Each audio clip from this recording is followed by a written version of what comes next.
Mari kita tunduk kepala dan kita berdoa.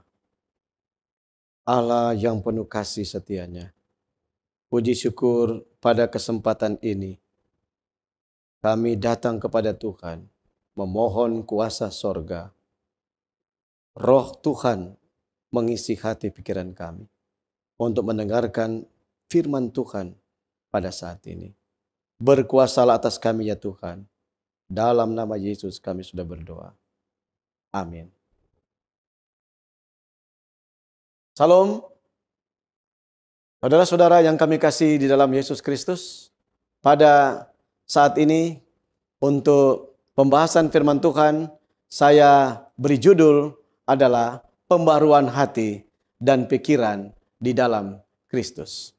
Untuk menjadi ayat perenungan kita terdapat di dalam Roma pasal 12 ayat yang kedua.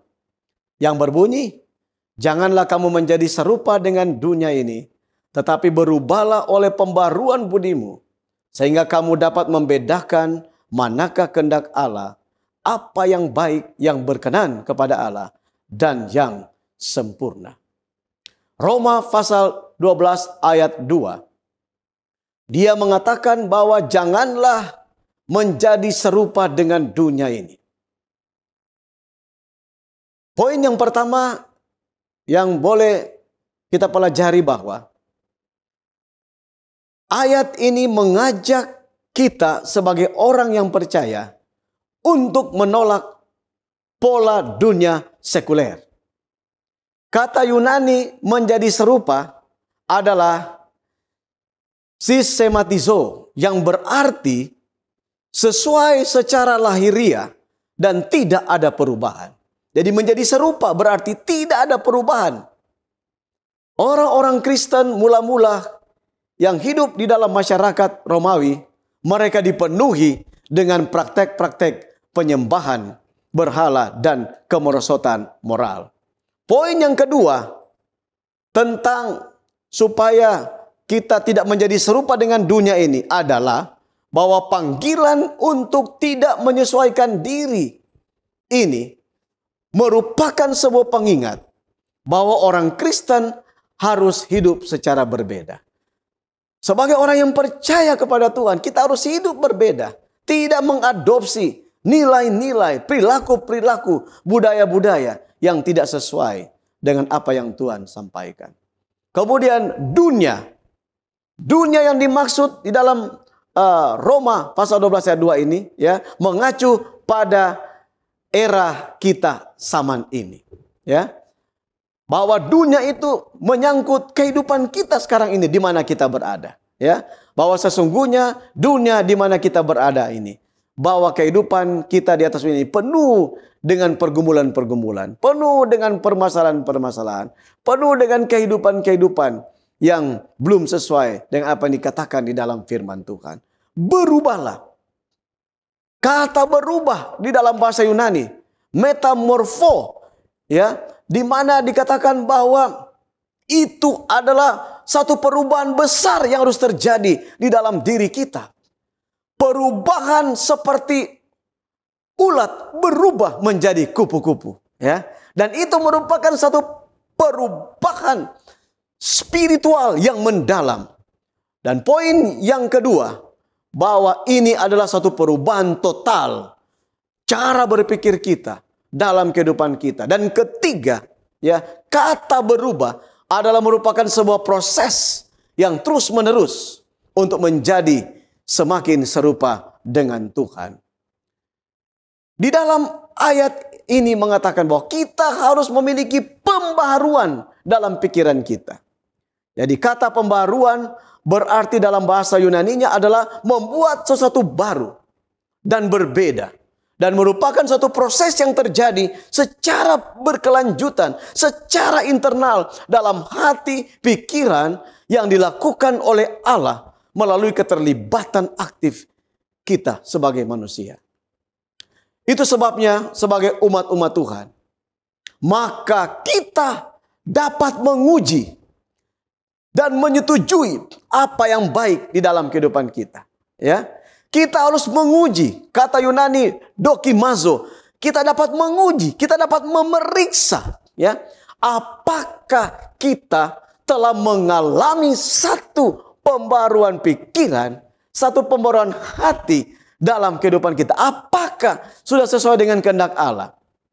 Di dalam Efesus 4 ayat 22 sampai 24, ya, dikatakan dalam ayat ini, yaitu bahwa kamu berhubung dengan kehidupan kamu yang dahulu harus menanggalkan manusia lama yang menemui kebinasaannya oleh nafsunya yang menyesatkan, supaya kamu dibaharui di dalam roh dan pikiranmu dan mengenakan manusia baru yang telah diciptakan menurut kehendak Allah dalam kebenaran dan kekudusan yang sesungguhnya. Saya coba melihat ayat-ayat ini dari komentar Matthew Henry. Ya, dia mengatakan untuk mengomentari ayat-ayat ini, dia berkata bahwa sesungguhnya kita yang hidup di dalam angan-angan hati yang sia-sia, ya, bahwa kita ini diumpamakan seperti orang-orang yang belum menjadi seperti Yesus. Yang berikut, bahwa orang-orang yang masih hidup di dalam kehidupan yang gelap ini, ya, bahwa mereka ini lebih menyukai kehidupan-kehidupan yang gelap, membenci kehidupan-kehidupan yang kudus. Dan poin yang ketiga adalah mereka yang masih memiliki keinginan-keinginan berdosa, cinta akan penipuan, ya, memiliki tipu daya, keinginan-keinginan atau hanya kebahagiaan-kebahagiaan semu di atas dunia ini, ya. Jadi orang-orang ini ya dikatakan kalau mengadopsi hal-hal seperti ini, maka tentunya tidak akan memiliki satu kehidupan yang bahagia di atas dunia ini. Seorang juga yang bernama Ellicott, ya, dia mengatakan bahwa kita harus menanggalkan dan mengenakan manusia yang baru. Tanggalkan manusia lama, ya. Jadi kita harus bertumbuh dalam persekutuan rohani dengan Yesus Kristus. Manusia lama. Manusia lama berarti kita masih memiliki kehidupan yang cemar, ya.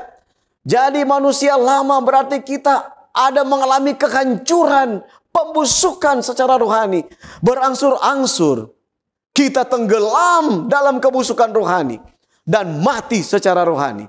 Kecuali kita ada usaha iman, kita masuk dalam persekutuan dengan Kristus Yesus, maka manusia lama tidak akan menjadi bagian kita.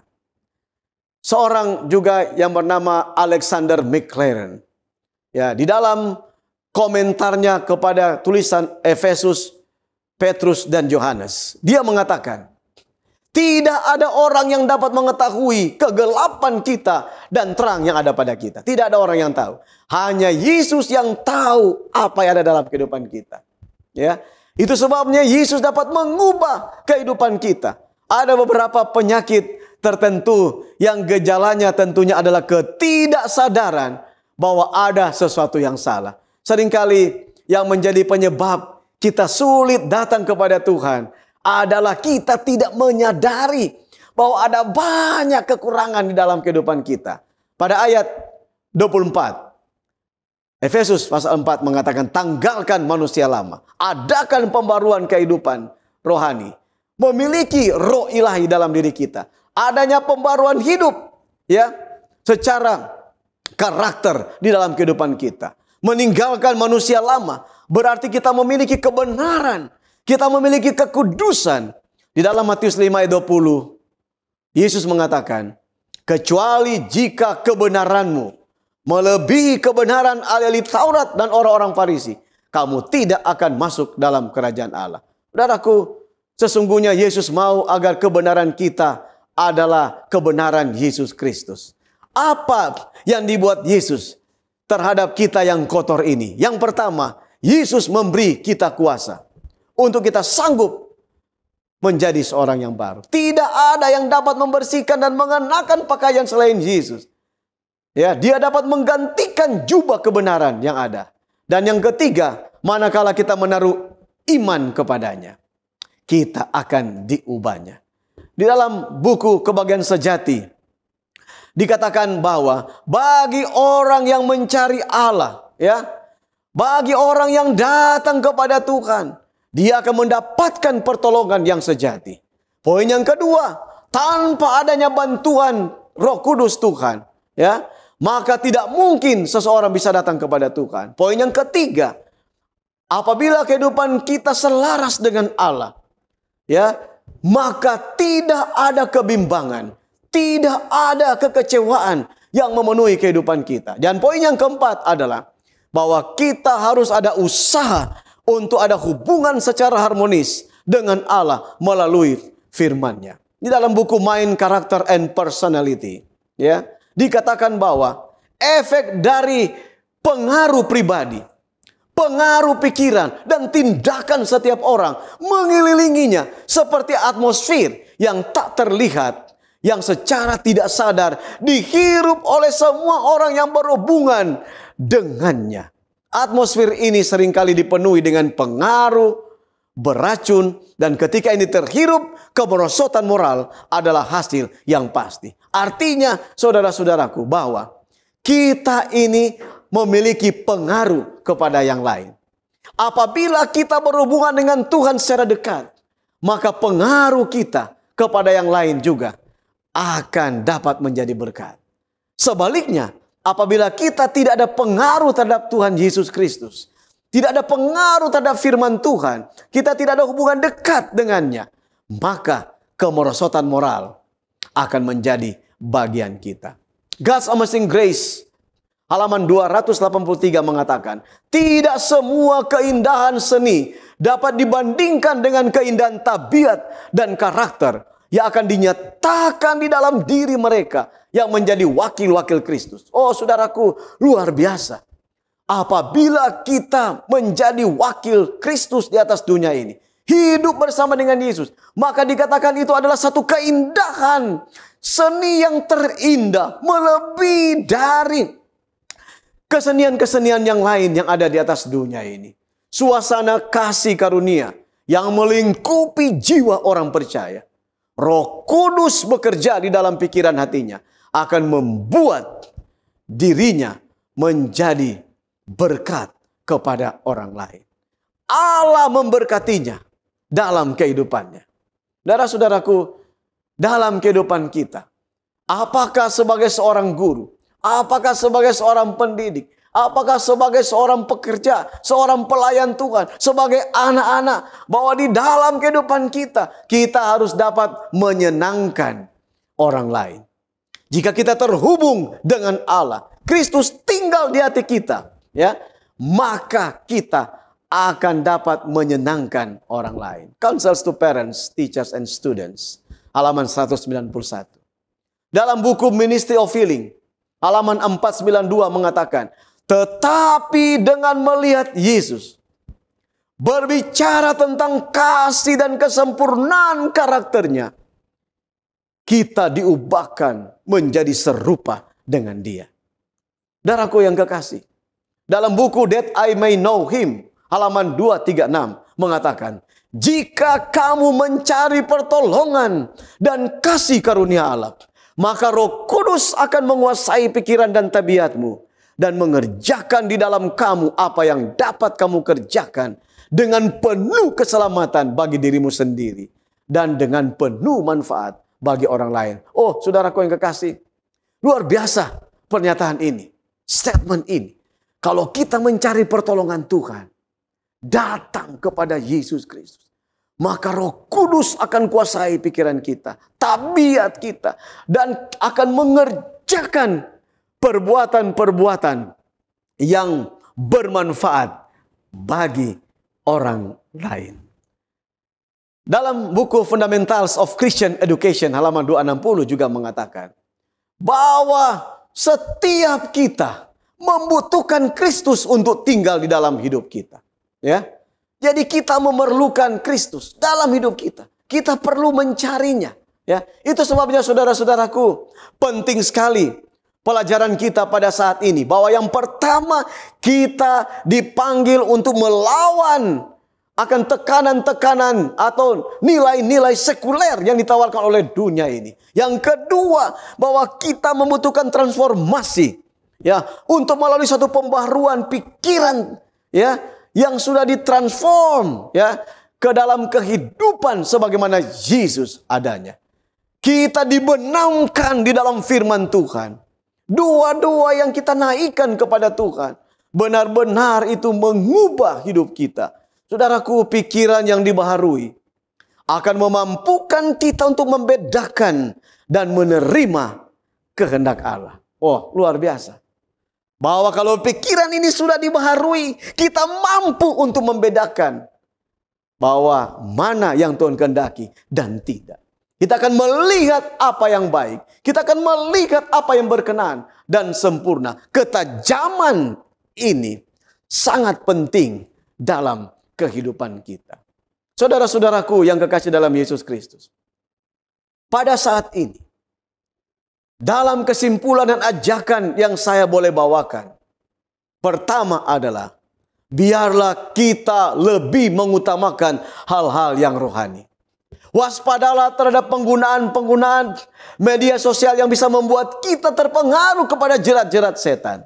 Ya, waspadalah terhadap apa yang kita lihat yang dapat mempengaruhi orang punya panca indera ini, agar kita dapat melupakan atau jauh dari Tuhan. Poin yang kedua, berdoalah selalu dan belajar firman Tuhan. Selidiki firman Allah, baca firman Allah dengan tekun. Jagalah diri kita dengan cara kita berdoa dan belajar firman Tuhan, agar kita tidak dipengaruhi oleh kuasa iblis, kuasa setan. Dan yang berikut, yang ketiga adalah mintalah roh Tuhan untuk menguasai diri kita. Ajaklah dia ada di dalam kehidupan kita setiap waktu lewat kita bermeditasi. Ya, lewat kita datang berdoa di Ka'bah, membawakan acara penyembahan di rumah. Kita datang menaikkan doa permohonan agar Roh Kudus tercurah bagi kita. Dan poin yang keempat adalah praktekanlah kehidupan yang diperkenankan oleh Tuhan. Peliharalah hubungan yang baik dengan sesama. Bukan hanya dengan Tuhan, peliharalah hubungan baik dengan sesama. Saudaraku yang kekasih dalam Yesus Kristus, kiranya Tuhan memberkati kita pada saat ini, agar kita boleh diubahkan di dalam hati pikiran kita menjadi seperti Yesus. Tuhan memberkati kita sekalian. Mari kita berdoa. Bapa di sorga, kiranya roh Tuhan menguasai hati kami. Baharuilah hati kami Tuhan. Jadikan kami seperti Yesus Kristus. Kami boleh menjadi berkat bagi sesama. Hidup kami boleh bermanfaat kepada orang lain. Ya Allah Tuhan kami, jadikan kami anak-Mu Tuhan. Hari ini, seterusnya, sampai selama-lamanya. Kami bawa doa ini di dalam nama Yesus, Tuhan dan Juru Selamat kami. Amin.